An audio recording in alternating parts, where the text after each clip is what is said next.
Hi guys, అందరూ ఎలా ఉన్నారు? నేను చాలా బాగున్నా. ఇప్పుడు నేను వండే కూర ఏంటిదంటే ఉల్లాకు, టమాటా, ఉల్లిగడ్డలు, పచ్చిమిరపకాయలండి. ఉట్టి కారం వేసుకొని ఇప్పుడు ఒక 4 కోడిగుడ్లు పోసుకుంటండి.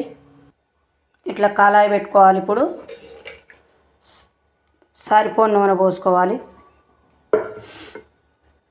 ఇప్పుడు ఇక నూనె కాగింది కదా, పచ్చిమిర్చి వేసుకోవాలి, ఉల్లిగడ్డలు. ఇక ఇప్పుడు ఉల్లిగడ్డ, పచ్చిమిరపకాయ ఇక మగ్గింది కదా, ఇప్పుడు ఉల్లాకు వేసుకోవాలి. ఎందుకంటే నూనెతో పాటు వేగుతుంది అన్నట్టు ఉల్లాకు వేసుకోవాలి. ఇట్లా ఇక ఇప్పుడు ఉల్లాకు కూడా నూనెతో పాటు వేగింది కదా, ఇప్పుడు టమాటా వేసుకోవాలి. టమాటా వేసుకోవాలి. ఇప్పుడు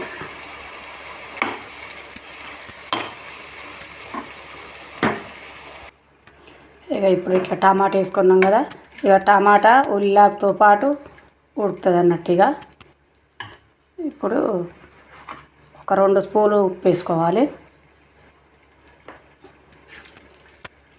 ఇక ఉట్టి కారం అయితే వేయను, చెప్పిన కదా పచ్చిమిర్చి సరిపోతుంది.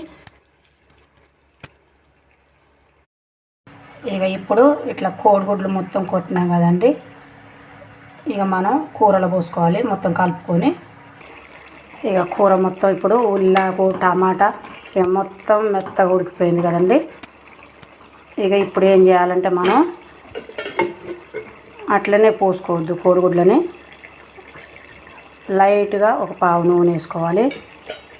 వేసుకున్నాక ఇప్పుడు ఈ కోడిగుడ్లని ఇట్లా పోసుకోవాలి. ఇప్పుడు అట్లా పోసుకున్నాం కదా, మనం వాటిని ఇప్పుడు ఏం కదిలియొద్దండి. ఎందుకంటే అటు ఇటు కలిపేస్తున్నాం అంటే నీసు వాసన వస్తుంది.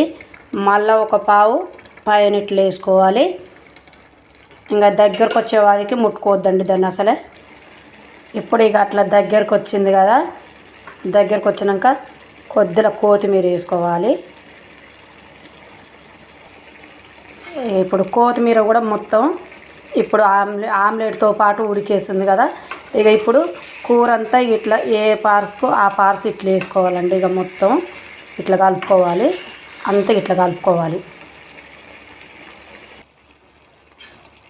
ఇక ఇప్పుడు మొత్తం చూశారు కదండి ఎట్లా ఆమ్లెట్ లెక్క అయిందో. గింత నీసు వాసన కూడా అస్సలు ఉండదు, తినబుద్ధి కానోళ్ళు కూడా తింటారు.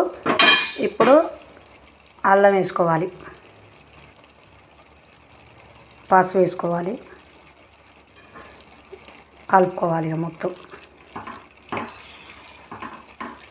ఇట్లా కూర అంతా కలిపేయాలి.